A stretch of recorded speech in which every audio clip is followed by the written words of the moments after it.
সুপ্রিয় শিক্ষার্থীবৃন্দ, আসসালামু আলাইকুম। গত ক্লাসে আমরা চাহিদা সমীকরণ গঠন নিয়ে আলোচনা করেছিলাম। আজকের ক্লাসে ইনশাআল্লাহ আমরা চাহিদা সমীকরণ থেকে কিভাবে চাহিদা রেখা অঙ্কন করে তা নিয়ে কথা বলবো ইনশাআল্লাহ। তাহলে আসুন দেখা যাক যে চাহিদা সমীকরণ থেকে যদি চাহিদা রেখা অঙ্কন করতে বলে এরকম একটা সমীকরণ দেয়া থাকবে। এই যে কিউ ইকুয়াল টু কিউ দ্বারা বোঝায় কোয়ান্টিটি, চাহিদার পরিমাণ, আর হচ্ছে 100 মাইনাস হচ্ছে 10p। এরকম একটা সমীকরণ দিয়ে দিবে। 3 নাম্বার প্রশ্নতে জেনারেলি ওইটা বেশিরভাগ 3 নাম্বার প্রশ্নতে আছে।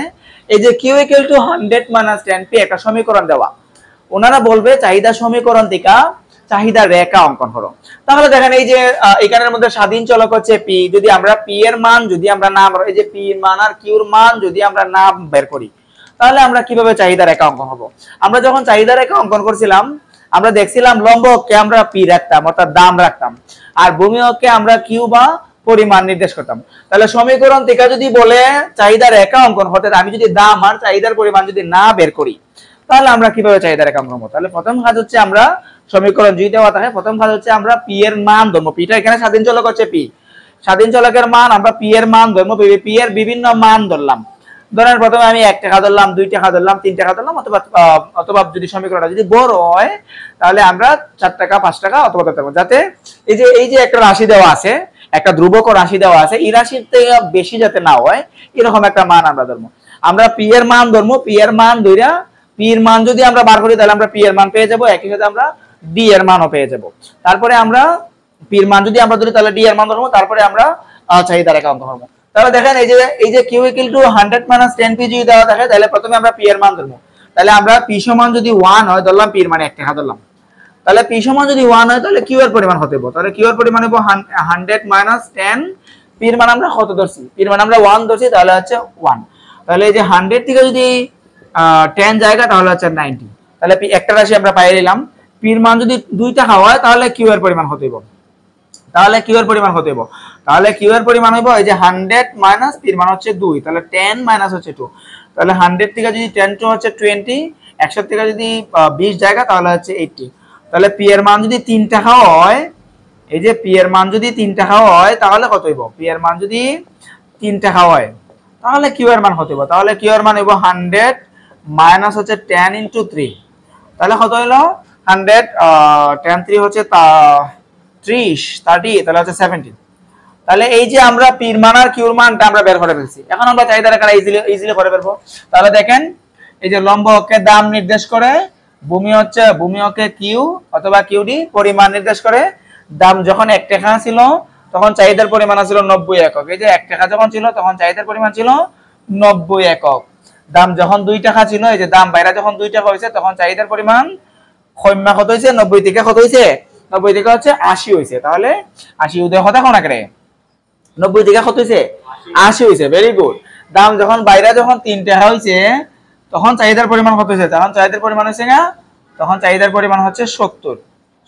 এই যে প্রাপ্ত বিন্দু হচ্ছে এই যে চাহিদা রেখাটা আমরা এইভাবে সবগুলা বিন্দু আমরা যোগ করে ফেলবো।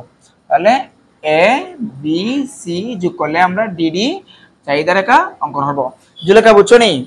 তাহলে আবার বলি আমরা, দেখো এই যে আমরা কি দেখো এরকম যে দাম যদি দেওয়া থাকে তাহলে আমরা প্রথমে পির একটা নির্দেশ, পি যেহেতু স্বাধীন চলক আমরা প্রথমে পির মান ধরে নিব, ঠিক আছে? তাহলে পির মান আমরা 1 ধরলাম, যখন 1 ধরি তখন কিউ এর মান হয় 90, যখন আমরা 2 ধরলাম তখন কিউ এর মান হয়েছে 80, যখন আমরা 3 ধরলাম তখন কিউ এর মান কত 70। আমরা আরেকটা বোর্ড প্রশ্ন সলভ করে আরেকটা বোঝাই আমরা, এই যে এটা আসে ঢাকা বোর্ড 2016, তাহলে এটা আমরা মুছে দেই, মুছে আমরা আরেকটা বোঝাই। জুলেখা দেখাও।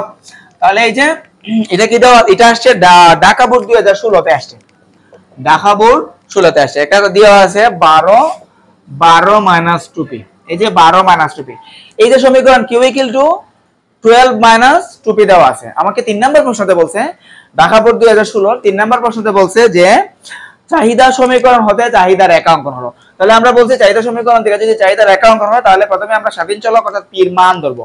পি এর মান ধরলে অটোমেটিক্যালি কিউ এর মান বের হয়ে যাবে। পি আর কিউ এর মান যদি আমি বের করে ফেলি তাহলে আমি সহজেই একটা চাহিদা রেখা অঙ্কন করতে পারবো। তাহলে দেখেন আমরা এখানেও পি এর মান সেমটাই ধরি, পি এর মান আমরা ধরলাম 1 টাকা ধরলাম, তাহলে পি এর মান যদি 1 টাকা হয় তাহলে কিউ এর মান কত হলো 12 মাইনাস হচ্ছে 2 ইনটু 1, তাহলে 12 থেকে যদি জায়গা 10, তাহলে পি এর মান যদি 2 টাকা হয় তাহলে কত হলো কিউ এর মান কত হইব তাহলে কিউ এর মান হবে 12 মাইনাস 2 ইনটু 2, তাহলে 12 থেকে যদি 4 জায়গা তাহলে হচ্ছে 8, এর মান যদি 3 টাকা ধরি আমরা 3 টাকা ধরি তাহলে কিউ এর মান কত হলো, এই যে 12 মাইনাস 2 ইনটু 3, তাহলে 2 3 এ 6, 12 থেকে যদি 6 জায়গা তাহলে কত, তাহলে হচ্ছে 6। তাহলে এই যে পি এর মান আর কিউ এর মান আমরা যেহেতু পেয়ে গেছি, এখন আমরা ইজিলি আমরা চাহিদা রেখাটা অঙ্কন করে নিতে পারবো। তাহলে দেখেন এটা আরেকটু ভালো হয় যদি আপনারা সূচি যদি বানায় দেন তাহলে আরো ভালো হয়।